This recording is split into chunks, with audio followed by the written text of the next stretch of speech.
ഇതാ വഴിയല്ലേ? ആത്തെന്തായിരുന്നു പരിപാടി? അമ്പലത്തിലൊരു വഴിപാടിന്റെ കാര്യം പറഞ്ഞു. വഴിപാടായിരുന്നല്ലോ, നല്ല കാര്യമായിട്ടായിരുന്നല്ലോ. തോന്നിയസം പറയരുത്. തോന്നിയസം കാണിച്ചിട്ട് ആ പാവം ജവാന്റെ ഫോട്ടോയില് മാലിട്ട് ചന്ദനത്തിലെത്തിക്കണോ അല്ലേ? പുരുഷേട്ടനെങ്ങാനും അറിഞ്ഞാ പിള്ളച്ചന്റെ ഫോട്ടോയില് മാലിട്ട് ചന്ദനത്തിലെത്തിക്കേണ്ടി വരും. വീട്ടിൽ വെച്ച് ചതറിക്കും. നാട്ടുകാരെ വിളിച്ചു കൂട്ടിട്ട് മോൻ എന്ത് കിട്ടും? എനിക്കൊന്നും കിട്ടില്ല, പിള്ളേച്ചന് കിട്ടും. നല്ല അസല് പൊതുക്ക്, വലിയ നിലവിലുള്ള ആളല്ലേ, എല്ലാരും ഒന്ന് അറിയട്ടെ എന്ന്. നീ എന്റെ മാനം കളയരുത്. നിനക്ക് എന്ത് വേണേലും ഞാൻ തരാം. എന്ത് തരും? എന്ത് വേണം? അച്ഛന്റെ കയ്യിൽ നിന്ന് കള്ളക്കണക്കെഴുതി വാങ്ങിച്ച കുരുടിമുക്കിൽ 25 സെന്റ് സ്ഥലം. അയ്യോ മാധവ, അത് അതെ എഴുതി തരുമൊന്നും വേണ്ട.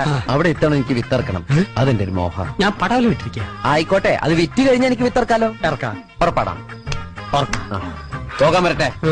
ഇതൊക്കെ മറക്കാതിരിക്കാൻ ഞാനൊന്നങ്ങോട്ട് തന്നാലോ? വേണ്ട, ആരും കാണൂല. വേണ്ടെന്നേ. എന്നാ ചാടിക്കോ മോനെ. ഇന്ന് നീ അവിടെ കക്കാൻ കയറരുത്. ഇന്ന് അവിടുന്ന് എന്തെങ്കിലും പോയാൽ നാളെ എന്റെ തലയിലാവും. എന്നാ